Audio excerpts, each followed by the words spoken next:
Et on se retrouve aujourd'hui sur un BTC qui, vous le voyez depuis plusieurs mois maintenant, se retrouve bien haussier de manière assez puissante. Et d'ailleurs, nous avons atteint le premier objectif qui est indiqué dans ce rectangle rouge et on devrait s'attendre à atteindre le deuxième objectif qui est indiqué dans ce second objectif en rouge qui sont d'ailleurs vers les 12 000 $. On va regarder ça dans cette vidéo. Pour rappeler, la macro-figure qui est indiquée ici en jaune, en A, en B et en C n'est pas indiquée depuis 2 jours et ces deux objectifs également ne sont du coup pas indiqués depuis 2 jours. Ils sont indiqués depuis bien longtemps. On repart encore une fois pour montrer ça le 17 mars d'année 2020. Pour ce faire, encore une fois, d'abord, la figure en A, B et C qui est indiquée. À ce moment-là, on était seulement aux alentours des 5 400 $ lors de l'enregistrement de vidéo. On voyait la hausse indiquée vers la B, au moins jusqu'au 90% de Fibonacci pour ceux qui s'y connaissent un peu en Elliott, étant donné qu'on est dans une flat. Et ici, ce sont les prix des 9 910 000 $. Et le second objectif, lui, se retrouve, vous le savez très bien, indiqué un peu plus haut ici, comme on le voit, aux alentours des 12 000 $ dans ce deuxième objectif ici de B indiqué.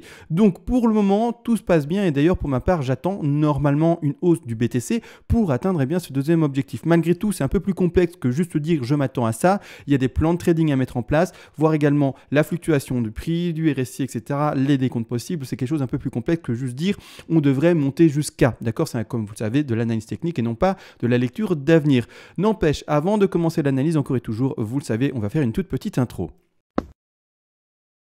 Et bonjour à tous, aujourd'hui très heureux d'enfin vous retrouver sur le BTC face au dollar. Ça faisait un jour ou deux qu'on n'avait fait pas de vidéo, mais il faisait rien, il était à l'horizontale, donc c'est tout à fait normal que je ne spamme pas YouTube, étant donné qu'il se passe grossièrement pas grand chose sur le cours. Avant de commencer plus précisément l'analyse ensemble, je voulais encore une fois, vous le savez, remercier les personnes qui soutiennent mon travail, c'est-à-dire qui soutiennent tout le temps que je dépense de manière quotidienne à analyser le cours, à mettre des plans de trading en place, des plans d'investissement en place, tout ça également, vous savez, ça demande du temps d'enregistrement, là maintenant je parle et ça me demande du temps sur mon temps libre, également après d'encodage, d'upload également sur YouTube, bref, beaucoup de temps. Et ceux qui voulaient et qui veulent soutenir la chaîne, vous pouvez, ça fonctionne d'ailleurs par palier. Et vers les premiers paliers de donation, je vous envoie également en contrepartie, pour vous remercier à mon tour, un PDF écrit en français de manière concise avec toutes les règles d'Elliott. Ainsi, par vous-même, par après, vous pourrez également créer les mêmes finalement plans de trading, même plans d'investissement également, faire du trading avec des points d'entrée, des stop loss et des take profit partiels de manière calculée et non plus de manière hasardeuse. Tout ça de manière autonome, j'insiste, c'est écrit de manière concise, ainsi par vous-même. Après, vous pourrez vraiment apprendre de la matière, c'est-à-dire que je ne vais pas vous vendre, ou en tout cas, par rapport à cette redonation, vous envoyer en contrepartie une encyclopédie en 12 volumes avec 400 pages que vous aurez, en tout cas, plus de difficultés à assimiler. Donc ici, tout est fait pour les débutants, voire même les personnes plus avancées, parce que tout se trouve dans le PDF de manière concise. Maintenant que tout ça est dit en début de vidéo, on attaque enfin le vif du sujet. C'est-à-dire que pour ma part, ici, c'est très important, donc je vais voir si j'ai pas un graphique un peu plus complet. Alors on va partir sur celui-ci. J'ai quand même pas mal nettoyé le graphique, mais c'est pas grave, on va rester sur celui-ci, sur celui de Coinbase. Actuellement, il y a deux choses à observer. Alors c'est assez intéressant. D'ailleurs, je vais aller sur un graphique complètement vide pour d'abord le montrer. Pour le moment, on s'est arrêté, vous allez le voir, avec un triple top. C'est-à-dire que quand on met vraiment une petite zone, je vais mettre un petit rectangle ici. Je vais retirer l'élément pour avoir plus de facilité, mais on s'est arrêté dans cette zone-ci. Vous voyez ici un triple top actuellement aux alentours des 10 338 $ et un peu plus ici des 10 500 $. Triple top actuellement. On pourrait faire une figure assez connue, ça c'est pas très compliqué, n'empêche, voilà, il faut un peu plus pour moi d'indices actuels pour pouvoir valider la figure que je vais montrer à l'écran. On pourrait faire ici une épaule tête épaule inversée, c'est-à-dire que si je le dessine, je vais prendre une petite flèche simple pour le dessiner, je vais le mettre ici en jaune, c'est visible. Donc ici on dessinerait la première épaule, on aurait fait la tête actuellement et la seconde figure en fait assez connue, c'est-à-dire retourner la seconde épaule et puis après rebondir, reprendre par après le bull run. C'est-à-dire que maintenant c'est possible, malgré tout avec mes zero wave, etc. J'ai besoin de plus de confirmation et c'est ça dont on va parler également dans cette vidéo-ci, parce qu'il y a soit un short à ouvrir, soit un long. Encore une fois, c'est du swing trading, donc il y a tout de possible à faire. Ça dépend également si vous faites du scalp et même si c'est vrai que c'est difficile d'assimiler l'impossible de soit parier à la hausse sur un cours ou à la baisse en même temps, les deux se tiennent étant donné que tout dépend de la time frame que vous allez travailler. N'empêche, nous sur cette vidéo ou en tout cas sur cette chaîne-ci, on essaye, en tout cas pour ma part, j'essaye de mettre en évidence les grandes time frames, c'est-à-dire les grandes figures et donc les trades qui se déroulent sur plusieurs jours, voire même précis sur plusieurs semaines, voire même même plusieurs mois, mais malgré tout, on va voir dans cette vidéo-ci qui est plus axée trading, eh bien, toutes les éventualités par rapport au time frame qui sont également plus petites. Donc là, maintenant, une épaule, tête-épaule indiquée potentielle, mais comment est-ce que ça va se construire? Premièrement, pour ma part, pour construire cette épaule, tête-épaule, et potentiellement déjà voir la baisse et dire, en fait, la baie ne va pas rechercher là-bas en haut, on a fait une chasse au stop et en fait, la baie s'arrête maintenant aux alentours sur une BSD, plus précisément 10 420 $. À ce moment-là, pour moi, il faudra une confirmation. Pour le moment, je ne l'ai pas. Donc, je reste avec ce que j'ai à l'écran haussier jusqu'au moins aux 12 000 $. C'est-à-dire que là, maintenant, pour me faire dire, en fait, maintenant, c'est fini, on monte, et c'est-à-dire que la 5, c'est terminé ici, là, avec une très faible finalement intensité et que maintenant on plonge, à ce moment-là, il faudra pour ma part que le BTC nous fasse ceci. C'est-à-dire qu'au lieu de continuer à monter, eh bien, il crache et qu'il pète et qui casse finalement ce dernier niveau de support. Donc vous voyez ici, pour moi, il faut que le BTC aille en dessous des 8 662 $ pour qu'enfin je me dise, ok, maintenant on repasse dans un marché de nouveau, entre guillemets, bear momentané, c'est-à-dire baissier momentané, même si j'ose espérer d'ici peu de temps, on reconnaîtra enfin le bull run et on pourra enfin recasser les 20 000 $ et plus, mais pour le moment, on doit terminer pour moi la pattern. Donc c'est-à-dire qu'ici, il faudra qu'on casse ce niveau ici indiqué, d'accord, pour pouvoir me dire, voilà, maintenant je vais ouvrir des shorts. C'est-à-dire que les shorts vont être indiqués en tel que swing, bien entendu. Je vais attendre comme toujours les petits rebonds. Imaginons on casse là-bas en haut. Je vais attendre les petits rebonds, un retracement à 61,8% de Fibonacci, 50% de Fibonacci, entrer en short et parier sur la prochaine baisse. Parce qu'on ne baisse jamais, vous le savez, qu'avec des bougies rouges. Il y aura tout le temps des petits rebonds. La même chose dans le cas contraire. On ne monte, comme vous le voyez ici, jamais qu'avec des bougies vertes. Il y a toujours des petites baisses, comme on le voit ici, d'accord. Donc là-dessus, rien de compliqué, il y a uniquement les personnes qui n'ont jamais regardé un graphique qui se disent oui, en effet c'est vrai, mais autrement tout le monde le sait, c'est un principe très simple. Malgré tout, tant que je n'ai pas cette confirmation, pour ma part, rien ne m'indique que l'on crache actuellement. Pour le moment, la correction qu'il y a eu d'ailleurs ici, donc regardez bien la correction qu'il y a eu d'ailleurs maintenant. Donc vous le savez très bien, il y a de ça 2 jours, on a eu une bougie rouge qui est descendue des 1180 $ jusqu'ici au plus bas des 9265 $, donc pratiquement 1000 $ d'ailleurs en moins de 15 minutes, c'est assez impressionnant, mais c'est pas pour autant qu'on est d'ailleurs baissier, d'accord. Ça nous a déjà fait ça plusieurs fois par le passé, ici par exemple également, énorme bougie rouge, et pour autant, vous avez bien vu, on n'a pas baissé, et ce qu'on a fait, c'est qu'on a continué à péter vers le haut. Donc ici, émotionnellement, il ne faut pas se faire avoir par l'affaire, il ne faut pas se dire d'office, c'est baissier parce qu'on a ceci. On attend une confirmation et on attendra surtout pour ma part, je vous l'ai dit, la confirmation de finalement ce break du niveau de support des alentours des 8 634 $. C'est-à-dire que là maintenant, tant que j'ai pas ces confirmations-ci, le RSI est bon également. Pour le moment, regardez bien, le plus bas du RSI est indiqué ici par rapport au bas de 4. On est toujours au-dessus, que ça soit en daily ou quoi que ce soit, tout se passe bien. En daily d'ailleurs pour le moment, assez intéressant également, on indique enfin une divergence ici, comme vous le voyez. On indique un plus haut indiqué ici, donc ce serait, comme vous l'avez compris, le sommet de la 3. Je vais mettre ça en un degré un peu plus élevé. Je vais le modifier, je vais du coup le mettre même en sub ici, comme ça on le voit bien. Ce serait ce sommet de 3 ici indiqué en bleu, le bas de 4 indiqué avec le plus bas du RSI ici, et maintenant la divergence qui s'indique pour la 5. C'est-à-dire que pour valider cette 5-ci, ce qu'il faudra sur le cours du RSI, donc je l'agrandis à fond le RSI finalement, ce qu'il faudra que je lise sur le RSI, clairement, c'est-à-dire que maintenant, même si le cours continue à monter, fait toujours des plus hauts et qu'il aille chercher les 12 000, il ne faudra pas que le RSI dépasse ce niveau-ci. D'accord. Donc ici, le RSI s'indique aux alentours des 81,25. C'est-à-dire que le RSI devra continuer à monter, il est vrai, mais ne pas réussir, vous aurez compris, à casser ce niveau-là, évoluer plutôt comme je l'ai montré ici, et puis par après briquer à la baisse et reprendre la baisse. Mais ça, c'est important de le comprendre, c'est-à-dire que ce que j'exprime là maintenant, c'est ce que je ne veux pas lire au contraire, vous l'aurez compris, sur le cours. Ce que je veux voir sur le cours, au lieu du RSI qui, lui, ne fait pas de plus haut, je veux voir sur le cours un cours avec un prix qui, lui, fait des plus hauts et qui continue à monter. Ça facilitera pas, non, c'est pas le bon terme, mais ça appuiera la divergence, bien entendu, et à ce moment-là, eh bien, on tombera dans des targets qui, me semble, sont plus propres pour le short, qui se situent vers les 12 000 $. Je vais indiquer également pourquoi cette zone-là, pour moi, est primordiale. Je le rappelle pour ceux qui ne sont pas au courant, mais il y a un fameux gap à ce niveau-là. Ce gap-là existe depuis maintenant bientôt 1 an, voire maintenant plus d'1 an. Non, c'est pas le cas. Je crois que c'est depuis août d'année 2019, donc bientôt 1 an, malgré tout. Donc on n'est qu'en juin encore, mais bientôt 1 an que ce gap est existant.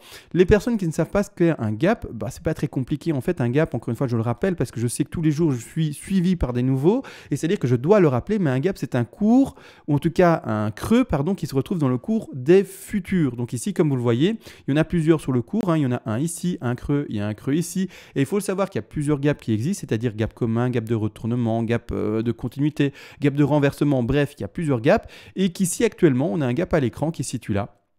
qui n'a toujours pas été comblé. Tous les autres gaps ont été comblés à la hausse, sauf celui-ci, waouh, trop zoomé, sauf celui-ci qui s'indique ici. Alors là, on ne voit pas bien, je trouve, hein, on se retrouve ici dans une time frame en daily. Je vais passer vite fait en 4 heures pour le montrer, pour que ça soit vraiment beaucoup plus visuel et beaucoup plus simple à la lecture, pardon. Mais ici, on voit bel et bien ce gap. C'est-à-dire que là, maintenant, ces alentours de prix qui est indiqué par le petit rectangle rouge ici et qui se retrouve dans ce creux-ci, ici, clairement, se retrouve entre les 11 900 $, et un peu plus bas ici les 11 700 $. Donc ici clairement on peut aller le combler, ce serait enfin d'ailleurs le bon moment je trouve, hein, clairement. Pourquoi est-ce que je dis ça? Parce qu'il faut comprendre une chose, c'est que comme dit, on est dans une grande figure, hein, on a ABC et cet ABC a différents objectifs. Comme montré, les deux rectangles rouges. Regardez bien ce qui va se passer quand encore une fois et toujours je vais étendre mes Fibonacci et mettre les deux objectifs de revente d'une A, B et C, donc c'est-à-dire l'objectif d'une B dans le cas d'une flat, l'objectif d'une B, si j'arrive à mettre le...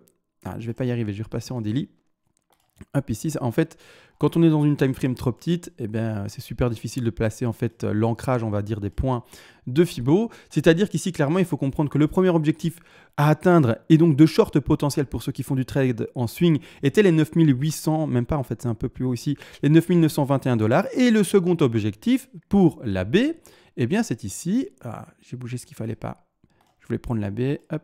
Voilà, super. C'est ici les 123% de Fibonacci. On va aux 123% ici, la ligne rouge indiquée. Les 123%, ce sont les prix des, très précisément, 11 928 $. Est-ce que c'est pas étonnant par rapport, on va dire, au gap? Assez étonnant d'ailleurs. Donc, c'est-à-dire que pour ma part, je donne une grosse prédilection pour aller dans ce prix-là, tant qu'on n'a pas d'invalidation, tant qu'on ne casse pas, comme indiqué, les 8600 $. Pour ma part, on va continuer à monter dans la tendance. C'est-à-dire qu'on a un sous-décompte également qui devra s'effectuer. Ce sous-décompte ici s'indique tout simplement en 1, 2, 3, 4, 5. Pour le moment, je ne sais pas encore vous indiquer si on le fait réellement en ending diagonale ou si on le fait en impulsif classique. Donc pour le moment, j'attends d'avoir plus de conviction ou en tout cas plus de bougies en tout cas indiquées à l'écran pour pouvoir valider ces dernières vagues. Donc j'attends 5 vagues haussières ici en blanche qui sont indiquées. Pour le moment, je n'ai pas encore assez de choses pour le faire à mon sens. Je vais vraiment attendre et temporiser pour le faire. Mais malgré tout, une chose à comprendre également, c'est que maintenant, ça va être assez amusant. C'est-à-dire que si on doit vraiment respecter la règle Elliott par rapport à l'intensité des règles, ou pas des règles, pardon, mais des vagues en termes de temps, on pourrait déjà estimer le temps que mettra minimum à effectuer, en tout cas la hausse pour le BTC dans cette dernière vague qui s'indique de la 4 vers la 5, donc dans la vague 5. Si vraiment on est hors extension de 3, si vraiment on prend vraiment les règles normales, où la 3 doit toujours être la moyenne, d'accord, et dans ce cas-ci, la 1, soit la plus courte, soit la plus longue, et dans le cas contraire, soit la 4, la 5, pardon, la plus courte ou la plus longue, tout est bien entendu en corrélation. Ça, je sais que les tout débutants ne comprennent pas forcément, mais ceux qui ont un peu pris la peine d'étudier, vous avez compris ce que j'ai dit. Mais c'est-à-dire qu'ici, actuellement, on va regarder ce qu'on est occupé de faire.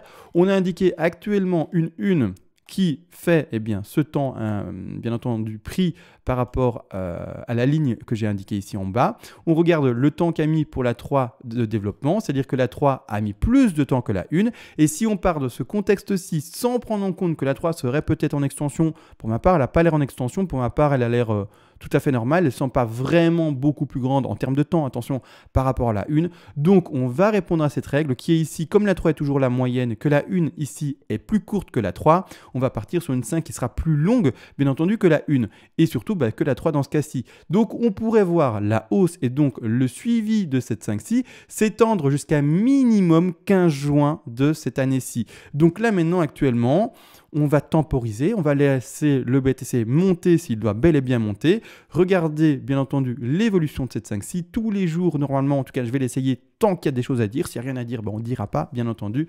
Et par après, retrouver les objectifs de vente qui sont, pour ma part, plus propres, comme indiqué, vers les 12 000 $. Donc ici, normalement, une hausse qui devrait s'effectuer jusqu'à un minimum 15 juin et qui pourrait continuer. Malgré tout, on pourrait se retrouver dans des beaucoup plus rares 5 qui se termineraient déjà maintenant et le crash maintenant. Mais comme dit, il me faut beaucoup plus de confirmation. Et dans ce cas-ci, on se retrouverait dans un cas avec une 3 en extension. Mais pour ma part, elle ne me semble pas du tout en extension. Elle me semble tout à fait classique et conventionnelle par rapport à son temps de développement, par rapport à la 1. Il n'y a rien vraiment ici de choquant. Donc, je m'attends, n'empêche, à la cassure de la résistance horizontale ici que vous voyez des 10 500 $. Malgré tout, si on n'y arrive pas, et comme dit et comme indiqué, on casse le plus bas. Là, au contraire, on devra être obligé d'indiquer cette 5 dans cette zone-ci et voire même l'arrêter là au 10 427 et par après prendre les swings baissiers.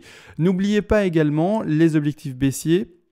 Donc ici indiqués aux alentours des 123% de Fibonacci sont les suivants. Donc je vais les indiquer. Pour ceux qui ont oublié ou alors qui n'ont pas vu les vidéos précédentes, les objectifs baissiers sont comme toujours, encore une fois, les 61,8% de Fibonacci, les 123 et voire même les 161,8. Donc je remets très rapidement des petits rectangles, je le fais pratiquement tous les jours, donc je ne vais pas m'attarder 10 heures là-dessus. Mais c'est-à-dire que vous shortez la zone ici, par exemple des 12 000 $, et puis après prenez un TP1 majeur ici, un TP, mauvaise touche, pardon, un TP numéro 2 au 100% de Fibonacci ici, un TP numéro 3 qui ira plus bas également au 123% de Fibonacci, et un TP numéro 4 qui se retrouve extrêmement bas, c'est vrai, donc on ne va pas le privilégier, mais encore une fois, il doit être tenu dans votre plan de trading. Ça, encore une fois, je ne vais pas aujourd'hui faire un gros arrêt sur ça parce que sinon je vais faire une vidéo de 40 minutes et je vous le dis, j'ai pas vraiment envie. En tout cas, j'essaye de faire des vidéos maintenant plus courtes pour que ça soit plus facile à assimiler, même si voilà, c'est plus rapide et je sais que forcément je pourrais pas prendre autant de temps pour expliquer certaines choses, mais voilà, j'essaie vraiment d'apporter un format beaucoup plus court maintenant. Donc au moment du short, s'il se fait bel et bien en 12 000 $ et qu'il prend bel et bien aux 12 000 $, les TP majeurs seront les suivants: au 8196, au également 5000, et oui, les 5000, ça fait mal à entendre, mais c'est encore possible, les 5849 $, également le double bottom qui va s'indiquer aux alentours des 4452 $, pardon, et pour le dernier ici, les 2119 $, même si c'est vrai qu'on n'a pas envie de les privilégier. Je rappelle, dans un plan de trading également, il faut pour ma part mettre un TP de sécurité, c'est-à-dire un TP assez rapide pour pouvoir soit couvrir les frais par rapport au funding si vous avez un levier, par rapport également tout simplement au fait de prendre un peu de bénéfice au cas où on ne se retrouverait pas du tout dans la pattern ici et qu'on ferait juste un léger retracement, c'est-à-dire qu'on va reprendre soit un TP de sécurité, c'est-à-dire prendre juste 5, 10, 15% maximum en TP, en take profit partiel, aux alentours des 38,2, voire ici un peu plus haut, aux alentours des 23,6, c'est-à-dire aux alentours des prix des 10 500, voire ici tout simplement un TP aux 9 600. Ça, c'est assez personnel selon votre agressivité, mais voilà, je préconise encore et toujours faire des méthodologies de trading très sûres, très finalement défensives pour être sûr, ou en tout cas avec cette méthodologie-là, de perdre un minimum d'argent, parce que l'objectif d'un trade au début, ce n'est pas de se dire combien est-ce que je vais gagner, c'est bizarre dit comme ça, mais c'est le premier objectif, c'est de se dire combien est-ce que je peux éviter de perdre. Donc quand vous shortez un marché, il faut mettre un stop loss avec bien entendu un risk management de fait et de travailler, par après également mettre des take profit partiels, et une fois qu'on a atteint son premier take profit partiel, le prendre et dire ça y est, maintenant j'ai fait tout ce que je pouvais en mon pouvoir, j'ai déplacé mon stop loss dans le vert, c'est-à-dire à mon point d'entrée, ou même un peu plus dans le vert, c'est-à-dire que quand on prend son stop loss, il n'y a plus de risque lié par rapport à ce stop loss là, pardon. Et secondement, j'ai également pris mon TP de sécurité pour dire, eh bien voilà, mes frais sont couverts et en plus de ça, j'aurai un tout petit peu de bénéfice au cas où le BTC ne voulait pas, vous l'aurez compris, descendre plus bas et aller chercher les TP plus bas, mais au contraire, si le BTC ne faisait que cette baisse-là et puis rebondissait directement, j'aurais au moins essayé, ou en tout cas, j'aurais couvert tous mes frais et bien entendu également mon stop loss dans ce contexte-là. Donc encore une fois, rappelez-vous, sur cette chaîne-ci, on met en avant les méthodologies de trading, bien entendu les plans de trading et non pas, vous le savez, je le répète dans toutes mes vidéos, mais c'est extrêmement important, la lecture d'avenir. Mais non, par rapport à ceci, tout a été dit. Petite chose également pour les investisseurs, je vais le rappeler, n'achetez jamais du vert, rappelez-vous, j'en ai fait une vidéo il y a de ça 2 jours, elle n'a fait malheureusement que, alors que c'est encore un grand mot, mais elle n'a fait malheureusement que 13 000 vues. Pour moi, c'est une vidéo qui doit faire 200 000, 1 million de vues parce que c'est elle qui explique clairement ce qu'il faut faire pour les investisseurs. Donc si jamais vous voulez vraiment un topo sur tous les plans d'investissement possibles, toutes les stratégies d'investissement possibles, tous les profils d'investissement possibles, je vous invite à regarder la vidéo précédente sur le BTC. Malgré tout, je le sais, je le dis, mais il n'y aura personne qui va aller la voir. C'est pour ça que je vais les rappeler également. Dans cette vidéo-là, juste une petite partie, mais vraiment microscopique, comme ça, je sais, la plupart ne vont pas faire l'effort. Donc je vais quand même rappeler un peu dans cette vidéo le principe majeur à mon sens quand vous êtes un investisseur. Là, ce que je viens d'expliquer à l'écran, avec tous les petits rectangles verts et les petits rectangles rouges, short, long, etc., stop loss, etc., ça ne concerne uniquement et que les personnes qui utilisent ces outils-là et qui font du trading. Les investisseurs qui achètent pour du long terme, maintenant ne faites rien, ne vendez pas vos BTC, c'est pas du tout ce que je préconise, mais par contre, si vous voulez acheter du BTC, ne le faites pas non plus maintenant. Quand est-ce que vous allez devoir acheter du BTC? C'est pas maintenant à 10 000, ou c'est pas plus tard à 12 000, ou c'est pas plus tard à 13 000. Ça sera lors de la prochaine correction. Le BTC, ne vous inquiétez pas, ne va pas faire que monter qu'avec des bougies vertes à l'infini et arriver aux 100 000 $ demain. C'est pas le cas. Il y aura toujours des retracements. Toujours et encore. Ne pensez pas qu'il n'y a pas de retracement. Donc, c'est-à-dire qu'on a eu la hausse précédente ici, aux alentours de début d'année 2019 jusqu'à ici, mi-d'année 2019, et puis par après, grosse chute, comme vous le voyez. Et à chaque fois également, c'est la même chose. On monte et on descend. On monte et on descend. Et la même chose dans l'historique passé. On monte et puis on descend. Je vous invite à être assez patient, faire attention à vos émotions et attendre comme dans les différentes hausses précédentes, attendre que la hausse soit terminée, voir une réelle descente s'effectuer et commencer à acheter la descente avec des paliers d'investissement. Et uniquement ça. Maintenant, si vous achetez maintenant, vous allez finalement faire comme par le passé. Imaginons que maintenant, en fait, on a du vert, hein, on est d'accord, que vous voulez passer doucement à l'achat. En fait, ce que vous allez réussir à faire, vous, c'est acheter les tops, c'est-à-dire les prix élevés. Par après, en fait, comme d'habitude, le cours va descendre. Vous n'aurez plus le capital pour acheter là-bas en bas, étant donné que vous aurez acheté en haut. Et vous allez vous dire, dommage, si j'avais attendu, si j'avais été patient, j'aurais pu avoir des prix plus intéressants. Et c'est la même chose partout. Ça monte et puis après, ça descend, d'accord? Ça monte et puis ça descend. Il faut également avoir conscience d'une chose, c'est que vous ne devez pas regretter de ne pas avoir acheté les prix qui étaient précédemment plus bas. Si vous avez envie d'acheter maintenant du BTC, c'est que vous n'aviez pas envie, entre guillemets, d'en acheter avant. Ou en tout cas, que vous n'étiez pas présent sur le marché du BTC avant. C'est-à-dire que vous ne pouvez pas remonter le temps avec une machine à remonter le temps. Donc, il faut mettre un plan d'investissement, une stratégie, telle on l'a fait à chaque fois dans cette chaîne-ci. C'est-à-dire que ce que vous allez attendre, comme expliqué et comme attendu, et comme vu d'ailleurs dans toutes mes vidéos, c'est attendre ceci. C'est attendre tout simplement la hausse, oui ou non, du BTC, peu importe. Là, vous ne achetez pas, mais attendre les corrections. Et vous achèterez par palier dans ces corrections-là. D'accord? Et puis après, le BTC pourra reprendre sa hausse. Mais ne regrettez pas de ne pas avoir pu acheté cette baisse-ci, ou alors de ne pas avoir pu acheter cette baisse-ci. Ne regrettez jamais ça. D'accord? Dites-vous, j'arrive dans le marché maintenant, je mets un plan d'investissement maintenant réaliste et prudent, et c'est tout. D'accord? Ne vous dites pas, oui, mais j'ai envie d'acheter parce que voilà, avant il a été à 3000 et maintenant on est déjà à 9000, 10 000 $, et ça sent le roussi, il va faire que monter. Non, d'accord? Il ne fait jamais que monter. Il y a toujours un moment où il y a des vendeurs. Vous inquiétez pas, la bougie rouge, elle va arriver. C'est peut-être pas demain comme expliqué, mais vous inquiétez pas. Soyez patient, c'est la bougie rouge.